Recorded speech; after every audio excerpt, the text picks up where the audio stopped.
Should a woman depend on a man for everything that she needs in her life and have him be her financial stability? Hi, this is Universal Love, Keisha Martin speaking, and I wanted to chime in on this topic, especially as we are evolving as these independent women. Now, my take is this: is that there's it's great to be able to be in the complete receiving mode where you can feel like a pampered princess and he does all the things for you, and then you don't have a thing or a care in the world. But in a world like today, if you are dealing in a, you have to also think of your level of security for yourselves, financial security for yourself, and just being smart about that decision, okay? Because depending on what evolution of relationship that you have, not everything is written down for you. So you always have to do something to be able to have some level of security for yourself, okay? So, for example, if you're going to be in a situation where you're married, maybe you met a rich man and he can provide all the things for you. What level of security have you put in place? Do you have life insurance? Are you putting money away for yourself? If something happens to him when he's sick and he can't work, is there a nest fund? What things are you doing in protection? Say the relationship is not, it goes on the rocks, and you have to start over. Is there a prenuptial agreement? Like, all of these things are things you have to think about, if you're going to depend on somebody else financially, and then also, and that's just on a physical, tangible level. Now, what if it's that's one thing. Then we got the mindset of this person. If they are in the love phase in the beginning, everything's great, okay. But sometimes people change, not all the time, but sometimes. And when they do change, it can go south. Maybe you meet, like, especially with relationships that aren't on a soul and spiritual level, when they are met maybe on a superficial, or maybe it was met on a karmic level where you guys were emotionally bonding. Maybe it was a trauma bond, and now you guys kind of feel what can happen is you can end up feeling locked into this relationship, and now somebody's stepping out, whether it's you or him. Now, when this happens, if this person is your financial bread and you're fully dependent on this, you're not really working at all. The danger in this is if this other person falls in love with with the new person, things can shift rather quickly, and now you ain't got anything. I don't know another way to put it. Like, he can take all the money, and now you have nothing, and you're starting all over from scratch. And if you haven't worked in a number of years, on top of not having any money, now you've lost years of experience in any field, which, if you go back to work, you're going to start at a lower pay grade than probably where you were before you stopped working. Okay, so that's something to think about if you choose to do that. So my thing is, always have something for yourself. This world is about full autonomy.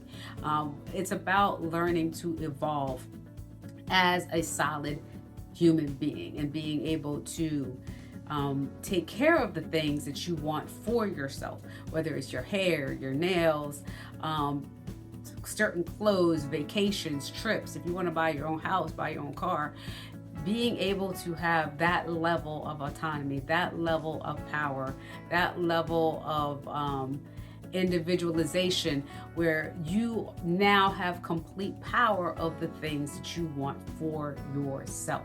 Okay, and this is what a true relationship should be actually built on. A lot of times we come into things and we meet each other halfway, and then we meet each other at this one point, but once this point is fulfilled, now it kind of grows separate, kind of like this tree behind me, and he grows this way. One person grows this way, the other person grows that way, and now you're separate and you feel like you don't know each other. But as, like, even in the Bible, how they had said, like, Adam had to be whole before he received Eve. It's the same with us. Relationships are like where two whole people, like batteries in a remote. Remember my friend Jason, he had said this to me one time. It's like relationships are like batteries in a remote, where you have, if each person come together full, you have a fully charged person here 100%, another person 100%. You put two brand new batteries inside that remote, that thing, and when you click the button, will work boom, like this. It'll work so harmoniously as it's supposed to, no glitches, no problems. But what if you put a battery that's like dead, like 10%, and the other one's at 100 or 90%? Now this battery is working harder for this one to work, and now you may have to rotate that one battery a couple times. There's a lot of things you have to do to manipulate just to get the same thing to work. It's not in flow, it's not in harmony. And it's the same like with relationships, so, and yes, when you have a strong solid relationship, there will be hills and valleys, highs and lows, where one may have to support the other one a little bit more than the next. But when you come into the relationship and both of you, one is not pouring enough into the other one, ultimately that, or if during the relationship, if it's sustained too long, the one battery that's fuller than the other will get drained. And when a person feels drained by another person, ultimately, there's only so much a person can take before they are out, okay? And that's something that you have to realize, that if, especially in a world where only a small percentage, well, the percentage is getting bigger now, but it's still a smaller percentage of people that are like billionaires. Well, there's a very small percentage that's billionaires, and there's a small percentage that's millionaires. And then the rest of the world, there's a huge part of the world that is still, survival. They're in survival mode. So if you, unless you're in that top tier percent, you're meeting the regular Joe. And then depending on ethnicity, culture, experiences, a lot of these men don't have the level of resources that the upper echelon have. So they're doing the best they can with what they can, and they need some level of feminine and nurturing support or financial support in regards to pulling things together, or even if it's not fine, it's what you're bringing to the table in the relationship as well, okay? Now, bringing to the table isn't all about the money. I mean, we're talking about should you only depend on this person? My answer is no, because you always have to find something just to look out for yourself. I think the best, unless you have a strong plan of action, then the best thing is to have something for yourself, even if it's something small, something where you could have, because things happen, and sometimes companies that you've invested in, whether it's insurance or this or that, sometimes things fall through, and now you're really stuck, and then you don't have anything to fall back on. And that's like my whole point. Or what if he gets sick and now you have everything, and he can't physically get to work, and everything's still coming in, and there's no nest egg. That's when you have to think about the things.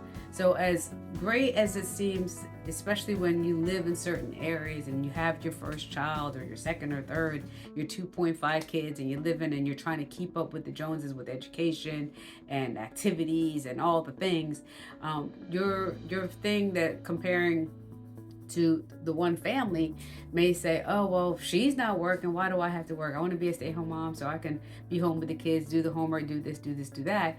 But at the same time, it wasn't fully conducive for him to do it. And when you wear that battery out later on, we see that man has a bunch of health issues, and not only that, he can't show up in the relationship for you the way you actually would want. So a couple of years down the road, you may find yourself wanting to step out because you don't feel seen, you don't feel heard, you don't feel the love the way you want to anymore. And it's not even that he may not want to, he may not want to because he's too tired of you. Not you, but tired of everything and having so much pressure on him, because he isn't just a human being. But it may be that he don't know how to because he's so tired. He can't show up and do all these things anymore because he's physically unable. When you are really tired and drained, think of how much you can do. Think of the last time you were really sick and your body wasn't allowing you to do certain things. When that's an onset, like boom, all of a sudden, boom, you're sick. You can instantly feel the difference in your mind, your body, your cognition. You feel everything instantaneously because boom, it's an onset. Working hard daily at 100% is different. It's not an onset. No, that grind it comes on slowly. So you don't, it's like weight, right? So I don't know if you ever put on weight before, or when you put on weight, it's like one day you look in the mirror and you're 10 pounds heavier and you wonder how on earth where did those 10 pounds come from? How did they start? And where they come, where did this weight come from? And you wonder, how long has it been happening? It was so gradual that you had just gotten used to buying one size up, one size up, one size up, that it never occurred to you were putting on a pound. That's the same way with this level of stress that can occur. This person will keep going, trying to do the best that they can, because men, as they start to think, as they're working for their family, once they chose you as their person and they're working for you, they are now thinking of a legacy, especially if they have a child with you. And that they start to think about that child, their future, their future's future, what they're going to do for you and everything else. So all of the work and everything that they're putting in, they can get numb to the level of stress that they're carrying. They can get numb to the level of burdens, or they can just get numb to their own emotions and feelings, and they start to just mute down. So how it'll show up in the relationship, it'll be this person will just start to be more quiet, or you'll feel as though he just doesn't talk anyway. You'll feel shut out. You'll be curious about this person and what they're doing, and they may not be as the big thing is the communication. Two, they may not be as physical with you in regards to expression and doing the things that they used to do. And you may think, oh, well, he's just getting old, or we're just getting older. And with age, we can slow down a bit, but a lot of that is just like, it's like plaque building up in a tube, and eventually just until it just slows down completely. So that's more stress or more being numb to things. So what really needs to occur is more things of balance and having those heart-to-heart conversations to find out where this person is. And when you do those things, that's when you can realize and see how much more that your person, the one that's in your life, the one that you're choosing to love, the one you're choosing to spend the rest of your life with, the one you're saying no to other penises to for, you're not the you'll make that more important than the person across town that seems like they have their whole life together, and comparing yourself to that and feeling as though you need to stay at home and have your poor soul work himself into a grave earlier. Because that's actually what's going to happen, is like he's going to end up working himself into a grave, and you're going to be a widow and still unhappy because you're still trying to chase this vision. All right. And this vision, it's an idea of being the queen, it's being the princess. And just because you choose to make your own bread does not mean you're not a queen. Does not mean you're not your own princess. Does not mean any of that. Like, there's so many queens out there. Look at Beyonce, Kim Kardashian, Paris Hilton, Oprah, Ellen DeGeneres. There's so many female bosses out there doing the thing. They're beautiful. They're handling their business. And they're still living with whatever level of grace, having whatever they want to have going on for their life, and living it on their own accord. And if these things are triggering you, then the question is, what inside of you may not feel you're worthy of having that, or worthy of you doing these things, or feeling worthy of you stepping up while still being feminine and staying in a space with your man. Because the thing is, right, for you to have that level of him showing up for you, you've learned something already. You've learned how to be in your feminine. You've learned how to be in receiving. And you've learned that art of femininity. But for you, you may be having the challenge of balancing out and stepping up to providing for yourself and showing up in ways that you need to, and allowing yourself to do the next thing, but still maintaining your femininity. Because you've already mastered that part. You've already attained somebody willing to do all of these things for you. But what inside of you may be stopping you from doing the next few things for you? And in a way where you're not disrupting the elements that you've already created, the foundation you've already built with your person. Because just because someone else seems like they live this glorious life, we've seen it on so many, throughout, whether it's media, friends, we've seen it through time. And I know you've experienced this already. You've seen it where that person, they later on come out about how terrible their life really was, or God forbid somebody murdered somebody or something like that. We've seen all kinds of crazy stuff on this planet already. But do you want that for yourself, where later on you're in a divorce, or you're hearing that same person that you were admiring is in a divorce?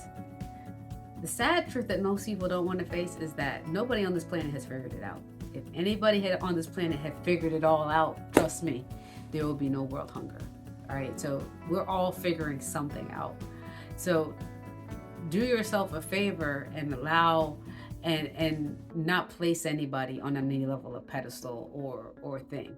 If anything, get more in tune, get more authentic with yourself, get more feeling with what your heart and true soul truly desires, so that way you can start to achieve that. You may find that, okay, this is what I want. I actually want a very simple life. This is what we're dealing with this. How can I help him cultivate a nest egg? So if these things do happen that Keisha mentioned, I at least am taken care of. And when the time of grieving or this or that occurs, I have that space for myself. I can deal with this without feeling like my whole life is shattered and I have to do all these things, because that's a complete disruption. But allowing yourself to evolve to the point where you realize what it works for you is so potent, where it frees you from all of the levels of expectations that society's going to put on you. It's going to free you from all the level of expectations that maybe your environment is trying to place on you. Because I know it's like, especially when you have young kids, it's like Nannyville, and everybody has to do a certain thing. And if it's your first child, you're going to feel like you have to keep up. And if you don't keep up, you're going to lose yourself. And before you know it, you've racked up mountains and mountains of debt just trying to keep up with a lifestyle that's not even something you wanted to begin with. Okay, and that's why I wanted to tap in right at the gut. Like, okay, dude, should I depend on the man for everything? Is that something you even want? How is that something you even want? Is there something more that you want? If that and if it is something more that you want, what's stopping you to get it? And if where you are now is you're comfortable, how do you break whatever? How do you make things comfortable in this way? You use it balancing your own masculine energy.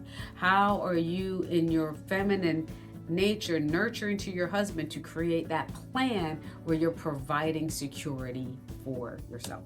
Okay, I hope this all made sense. This is just something that was coming to me, and I hope that it reaches you and helps you. If you need help with that, I am great with energy alignment sessions to help you get more in tune, where we actually work through the energy of your body, aligning you into so you can feel intuitively what's best for you in that moment, and working through that energy. Okay, so we can always book a session by clicking a link below in the description, and yeah, and if you are wondering if you're about imbalanced with your masculine and feminine energy, I have an archetype quiz below. Definitely take the quiz to see where you land, and it will give you great insight of how you may be showing up in your current situation. All right, so this is Keisha Martin, your energy alignment specialist, and I will see you in the next episode. Grab it a like and definitely subscribe on the bell, and I will see you in the next episode.